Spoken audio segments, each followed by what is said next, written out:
Video will discuss the expected values for ANOVA.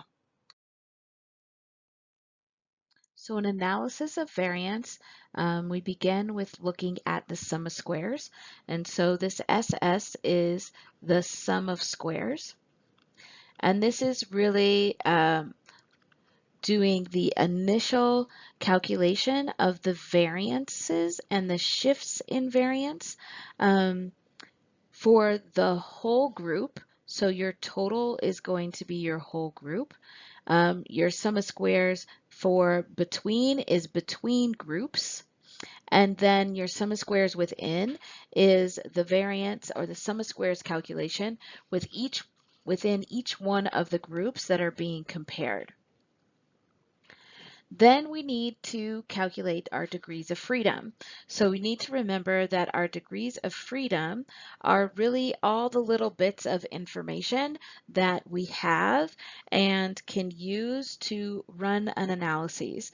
Now it's very important to make sure that we are calculating our degrees of freedom, not only to understand computationally what's happening on the back end of ANOVA, but also ensuring that our degrees of freedom are not getting low enough where they are going past 1, so becoming negative or 0, and taking us into territory where we have very high potential of getting a type 1 error, where a type 1 error is a false positive statistical result.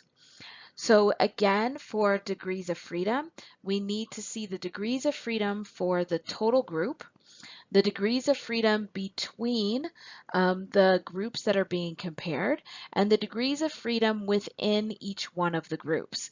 And so for our total group, our degrees of freedom are the total sample size minus 1.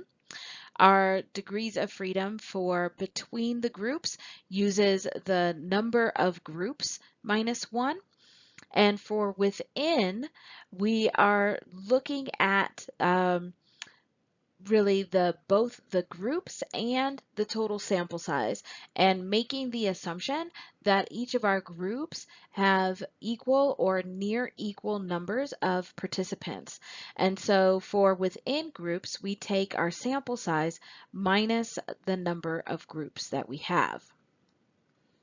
So then once we have our sum of squares and our degrees of freedom for the total for between and within, now we can get our mean square.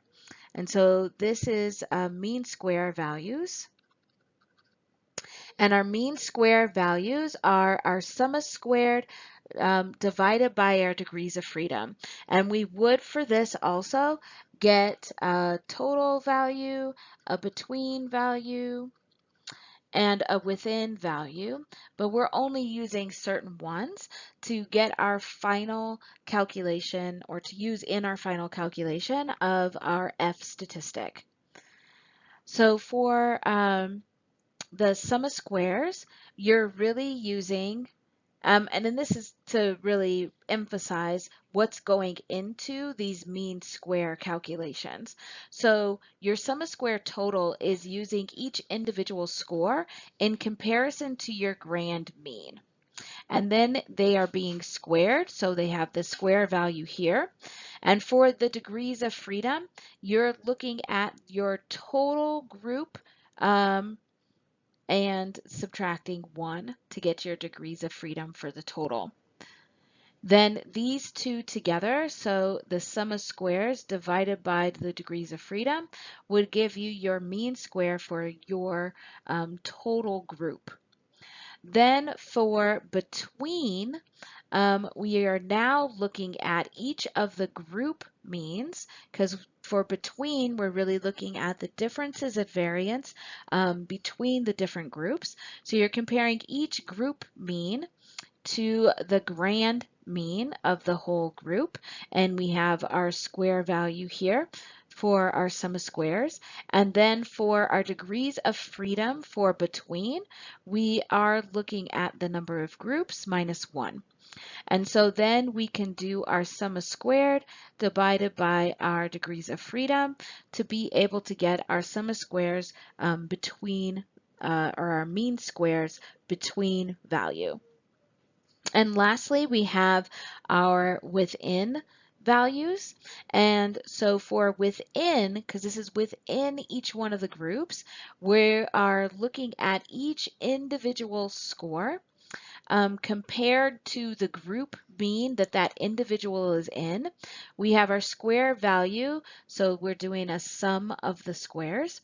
And then for degrees of freedom now, we are looking at um, what is the sample size for the entire sample in relation to the number of groups that you have. So you can take the total sample size for the entire group and subtract the number of groups that are included in the analyses. So any expected value is used to determine the error in the observed values that are obtained from the ANOVA and from the distribution. So with the mean squared expected value, it really depends on what resource you're using as to what this expected mean squared value would be. And it also depends on the programs that you're using and how that expected mean squared value is calculated. But this expected mean square is used in conjunction with the calculated mean square that comes directly from your data. And it's used to look at how far the F ratio that you actually obtain is from the expected F ratio and determines this error term. So when you have your standard error as part of your S ratio statistical results, this error term is coming from this expected mean square value in comparison to the mean squared values that are obtained from your data.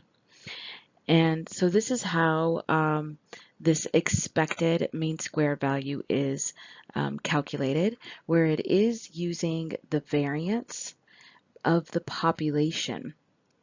And so it's looking at what you would expect from a population that has a perfect normal curve and calculating that expected mean square for that population in comparison to the mean square values you actually obtain. So similar to the expected mean squared values, you also would have an expected F value. And that expected F value is still calculated from the mean squared values of the treatment group or the between group, which is designated here with A, and the error group or the within group, which is designated here with E. And so this is the F that is calculated using those expected mean squared values and then is compared to your F statistic obtained from your data to determine the error. This also is based off of the population standard deviation. This expected F value is really dependent on the degrees of freedom of the within groups. And looking at it this way, it starts to, you can start being able to see where the sampling distribution and how the variance is set up in the sampling distribution is being compared to a, perfect, in quotes, sampling distribution of a population. And where you're looking at what is the mean of this sampling distribution and how close is it getting to zero. Because in a perfect normal curve population distribution, you would have the mean at 0.